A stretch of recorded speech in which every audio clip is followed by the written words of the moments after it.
Assalamualaikum warahmatullahi wabarakatuh. Bismillah, alhamdulillah, wassalatu wassalamu ala rasulillah Muhammad ibn Abdillah.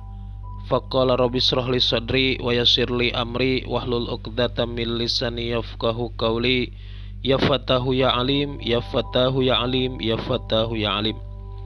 Sobat Basker yang dirahmati Allah Subhanahu wa taala. 10 tanda datangnya hari kiamat.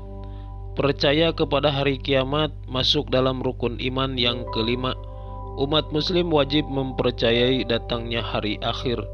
Allah Subhanahu wa taala bahkan telah menjelaskan tanda-tanda kiamat lewat beberapa ayat Al-Qur'an. Tidak ada yang tahu kapan terjadinya kiamat, namun ada beberapa kejadian yang disebutkan sebagai tanda-tanda terjadi kiamat. Sebagai muslim yang mengimani hari akhir, sudah menjadi keharusan juga untuk menjaga perilaku kala tanda-tanda kiamat sudah muncul di bumi. Allah Subhanahu wa taala berfirman dalam Al-Qur'an, A'udzubillahi minasyaitonirrajim. Bismillahirrahmanirrahim. Yas'alunaka 'anis sa'ati ayyana mursaha. Qul innama ilmuha 'inda rabbi. La yuzallaiha liwaqtiha illa huwa. Sakulat fis samawati wal ard. La ta'tikum illa baghtatan. Yas'alunaka ka'annaka hafiyun anha. Qul innama ilmuha indallahi walakinna aksaron nasi la ya'lamu. Yang artinya, mereka menanyakan kepadamu Muhammad tentang kiamat, kapan terjadi. Katakanlah, sesungguhnya pengetahuan tentang kiamat itu ada pada Tuhanku. Tidak ada seorang pun yang dapat menjelaskan waktu terjadinya selain Dia. Kiamat itu sangat berat huru-haranya bagi makhluk yang di langit dan di bumi. Tidak akan datang kepadamu kecuali secara tiba-tiba. Mereka bertanya kepadamu seakan-akan engkau mengetahuinya. Katakanlah Muhammad, sesungguhnya pengetahuan tentang hari kiamat ada pada Allah Subhanahu wa taala, tetapi kebanyakan manusia tidak mengetahuinya. Tentang terjadinya kiamat, umat muslim harus mengimaninya karena cepat atau lambat kiamat pasti terjadi. Ada beberapa tanda-tanda datangnya hari kiamat. Yang pertama, munculnya Imam Mahdi. Kemunculan Imam Mahdi menjadi salah satu tanda datangnya akhir zaman. Hal ini sesuai dengan hadis riwayat Al-Hakim. Rasulullah sallallahu alaihi wasallam bersabda, "La tadhabu aw la tanqadid dunya hatta yamlikal araba razulun min ahli bait yuwati usmuhusmi." Yang artinya, dunia tidak akan hilang atau tidak akan lenyap hingga seorang dari ahli baitku menguasai bangsa Arab namanya sama denganku. Sementara Abu Sa'id Al-Khudri radhiyallahu an meriwayatkan Rasulullah sallallahu alaihi wasallam bersabda, "Yahruju fi akhiri ammatil mahdi yuskihillahul ghaisa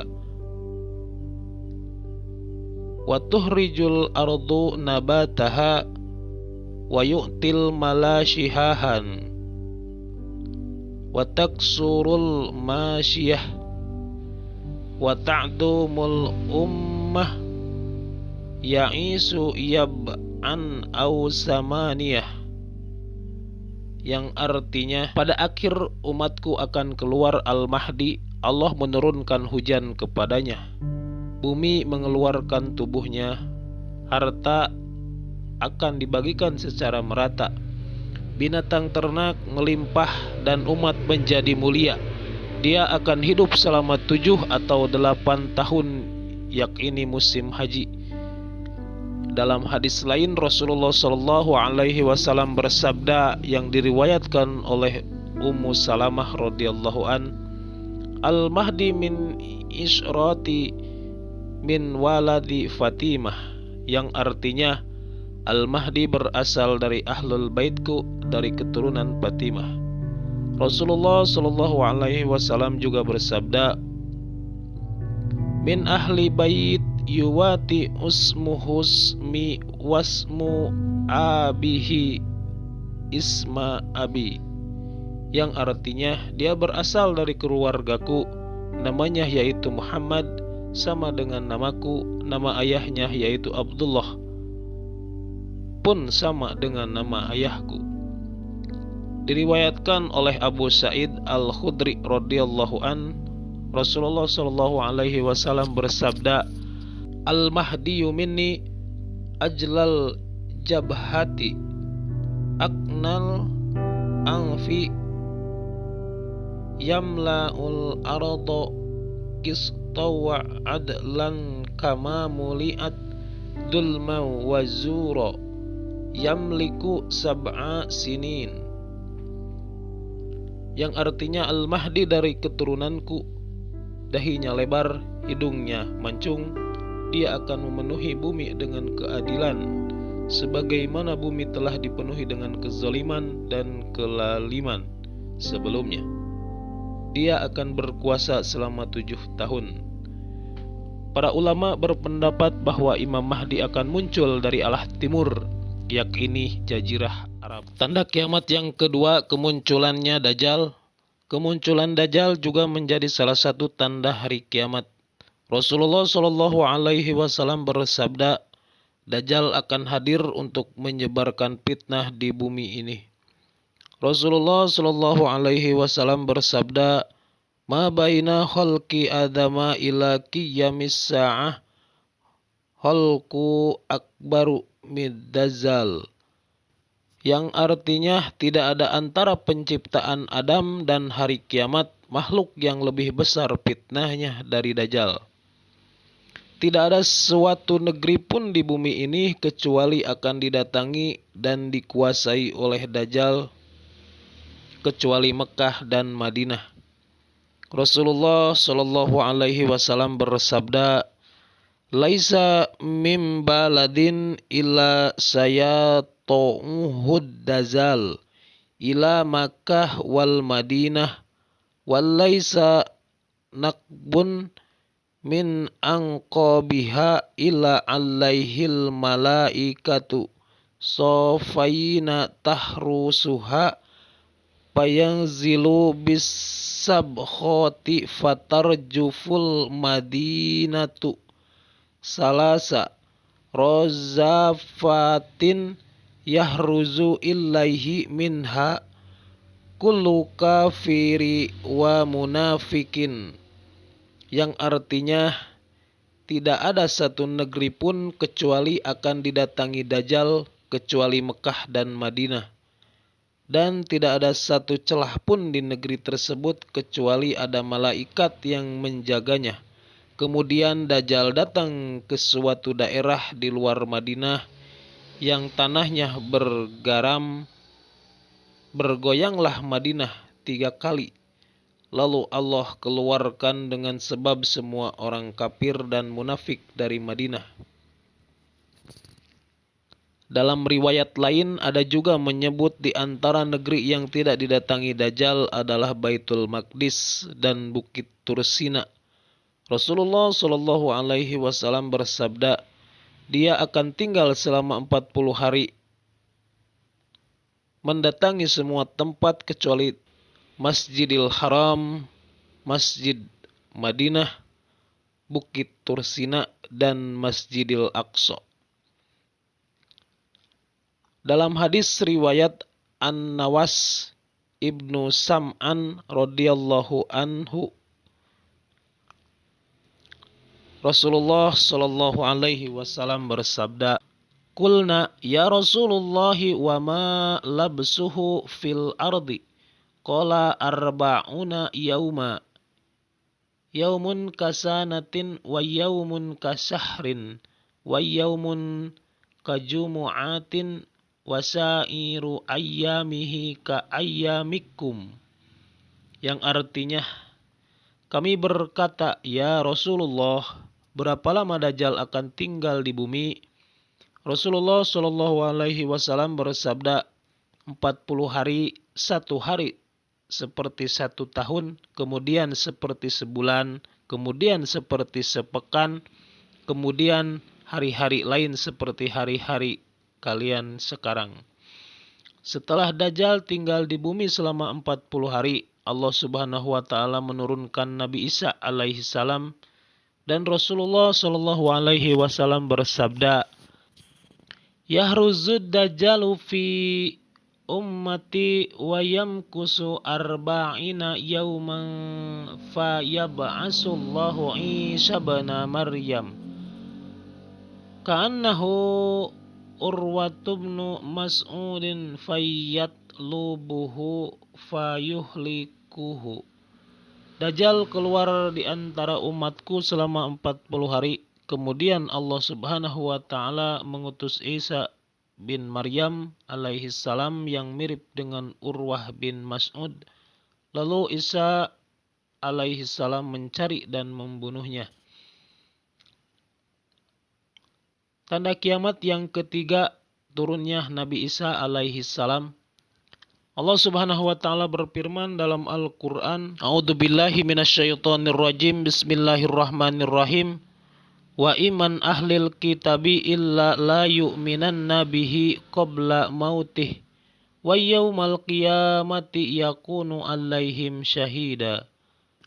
Yang artinya tidak ada seorang pun di antara ahlil kitab yang tidak beriman kepadanya Isa menjelang kematiannya, dan pada hari kiamat dia Isa akan menjadi saksi mereka. Quran surat An-Nisa ayat 159. Tanda kiamat yang keempat, hadirnya kaum Ya'juj dan Ma'juj. Allah Subhanahu wa taala berfirman mengenai Ya'juj dan Ma'juj, yakni kaum yang menjadi perusak di bumi ini. A'udzubillahi minasyaitonirrajim. Bismillahirrahmanirrahim. Qalu ya dzal qarnain inna Ya'juj wa Ma'juj mufsiduna fil ardi fahal naj'alu laka kharjan ala an taj'ala bainana wa bainahum sadda. Yang artinya mereka berkata, "Wahai Dzulkarnain, sungguh Ya'juj dan Ma'juj itu makhluk yang berbuat kerusakan di bumi. Maka bolehkah kami membayarmu imbalan agar engkau membuatkan dinding penghalang antara kami dan mereka?" Tanda kiamat yang keempat, matahari terbit dari arah barat. Matahari selalu terbit dari arah timur dan tenggelam di barat. Tetapi tidak halnya ketika kiamat datang, matahari akan terbit dari arah barat. Tanda ini menjadi awal dari hari kiamat besar. Hadis yang diriwayatkan Abu Bakar Al-Jazairi dalam Aqidah Al-Muslim halaman 194, yang artinya ada 3 hal yang apabila telah muncul maka keimanan seseorang tidak akan berguna baginya jika sebelumnya tidak beriman atau tidak beramal kebaikan selama beriman, yaitu terbitnya matahari dari arah barat, Dajjal, dan hewan melata. Hadis riwayat Muslim dan At-Tirmizi. Dalam hadis Abu Daud serta Ibnu Majah dari Abdullah bin Amr, dia berkata, "Aku hafal dari Rasulullah sallallahu alaihi wasallam. Rasulullah sallallahu alaihi wasallam bersabda, yang artinya, sesungguhnya pertanda yang pertama-tama muncul menjelang kiamat ialah terbitnya matahari dari barat dan munculnya binatang melata.